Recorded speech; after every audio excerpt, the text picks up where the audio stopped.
Bonjour les amis, d'abord un petit bilan, nous sommes le dimanche 13 avril, je viens de regarder les chiffres de vues de la semaine de mes vidéos, les mecs ça va plus du tout là, une seule vidéo au-dessus des 10 000 et sinon des scores plutôt moyens, celle d'hier sur le prénom Adolphe, alors là plouf, hein, donc je sais pas, c'est peut-être moi qui suis fatigué, je sais j'ai oublié 2 fois de mettre mes vidéos sur ma chaîne et tout, je l'ai fait quelques heures après, c'est pas très bon. Peut-être que je vous lasse, peut-être que je suis mauvais, peut-être que je suis fatigué, mais en tout cas, il faut que cette semaine on remonte les chiffres. Hein.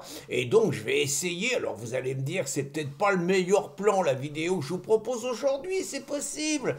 Je vais vous annoncer dans 2 mois un événement planétaire qui passionne non seulement la France entière, mais le monde entier. C'est le congrès du Parti socialiste du 13 juin au 15 juin. Et donc la question est de savoir si Olivier Faure, il va rester premier secrétaire. Vous savez, Olivier Faure, tous les Français savent qui c'est, tout le monde le connaît et tout. Donc va-t-il rester premier secrétaire? Je sais, vous allez dire, tout le monde s'en fout. Vous avez raison, et entre nous, moi le premier, si ce n'est qu'un congrès du Parti Socialiste, c'est un peu comme les écolos. C'est toujours un grand moment de rigolade, puis un grand moment de triche interne. En gros, celui qui gagne, c'est celui qui a mieux triché que l'autre, ça s'arrête là. Hein.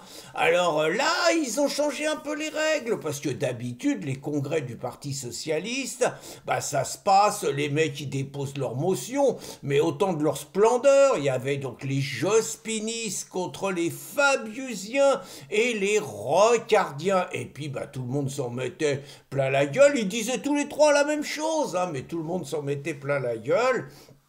Et puis, il y avait la synthèse de la nuit, et le lendemain matin, bah, c'était la question était de savoir qui s'était mis à deux pour baiser le troisième. C'était tout, quoi, voilà. Là, les règles sont plus respectées. Olivier Faure est le premier secrétaire. 2 mois avant, les 4 autres opposants fusionnent. Et donc, on n'y comprend plus rien. Alors moi, je vais vous dire, hein, parce que, bon, à l'époque, je vous parlais de Fabius, Jospin, Rocard, c'est des mecs quand même qui étaient connu. Là, est-ce que vous connaissez Olivier Faure? Personne. Est-ce que vous connaissez son principal opposant, Nicolas Rossignol-Mailleur, maire de Rouen? Personne. La dernière fois au congrès, il s'est fait baiser, il a perdu à 49% contre 51%, il a accusé Olivier Faure d'avoir triché, c'est probable, puis bon, ça s'est terminé à l'amiable. Vous connaissez Hélène Geoffroy? Personne. Apparemment, d'après ce que j'ai pigé, il y a le mari de Najat Vallaud-Belkacem, là, qui veut se présenter aussi. Ce serait pas mal. Le mari président du PS, l'épouse présidente de France Terre d'Asile. Belle réussite. Bref, c'est dans 2 mois, on ne sait pas ce qui va se passer, tout le monde s'en fout, mais moi je vais quand même vous donner mon opinion si j'étais socialiste, puisque vous savez que je donne des conseils gratuitement à tous ceux qui m'en demandent. Donc, moi si j'étais socialiste, d'un côté je me dirais qu'Olivier Faure, franchement, après les exploits de la Dingo qui a fait 1,75 au présidentiel, réussir à sauver 60 députés, c'est un exploit, et ça veut dire que les Mélenchoniens, ils ont négocié comme des branques, ce que je vous ai déjà dit. Toujours est-il qu'on peut lui porter ça à son crédit, mais c'est plié pour lui, il est usé le pauvre gars, il fait que des conneries. Je vais vous raconter 3 exemples. Hein.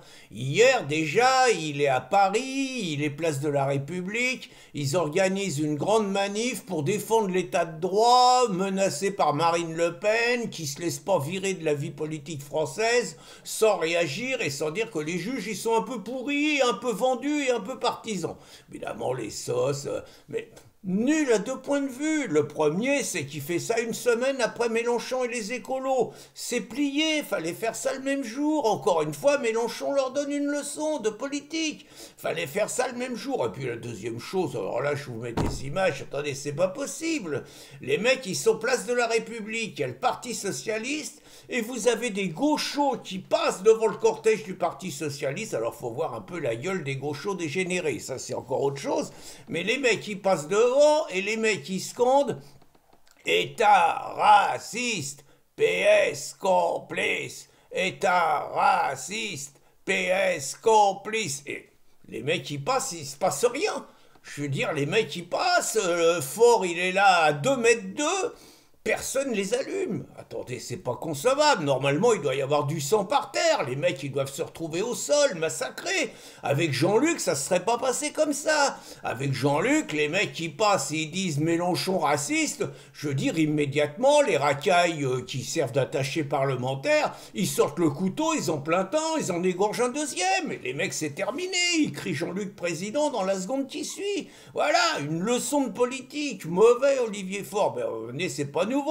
Avant, les socialos, les gauchos, ils disaient et P comme pourri, et S comme salaud. Ah bah, le Parti Socialiste, c'était pas mal non plus. Les socialistes laissaient marcher dessus et tout. Donc, premier truc, c'est mauvais, quoi.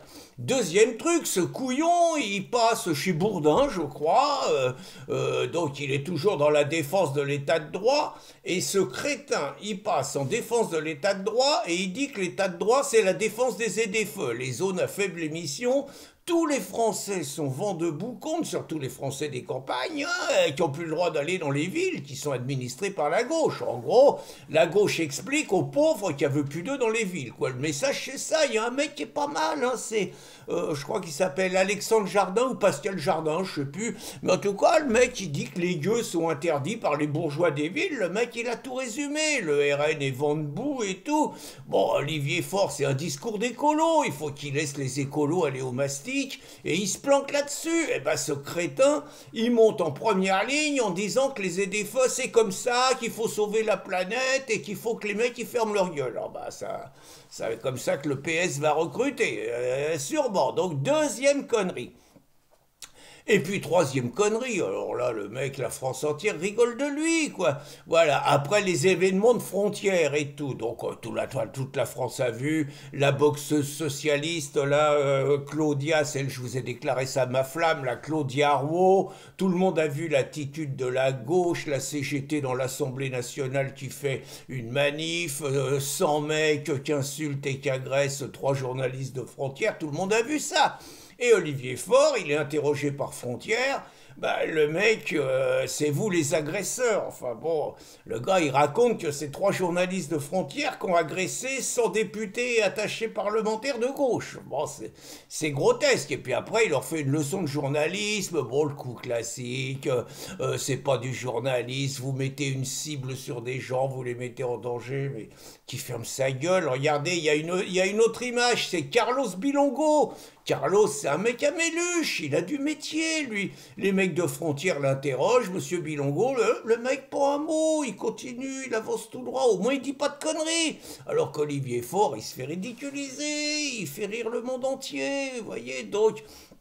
3 exemples, je pourrais vous en citer plein, qui font que là, les socialos, à UDS bien sûr, hein, il faut qu'ils nous fassent rire, et pour nous faire rire, il faut qu'ils virent Olivier Faure, qui pourrait les accuser d'avoir triché pour lui voler la place, d'avoir triché encore mieux que lui, mais nous, ce qu'on veut, c'est du 13 au 15 juin, c'est que la France entière puisse rigoler, et qu'Olivier Faure et les socialos soient nos guignols du jour. Voilà les amis, bon, j'espère que ça va remonter les scores, hein, j'en sais rien, on va essayer. Voilà, allez, bonne journée à tous.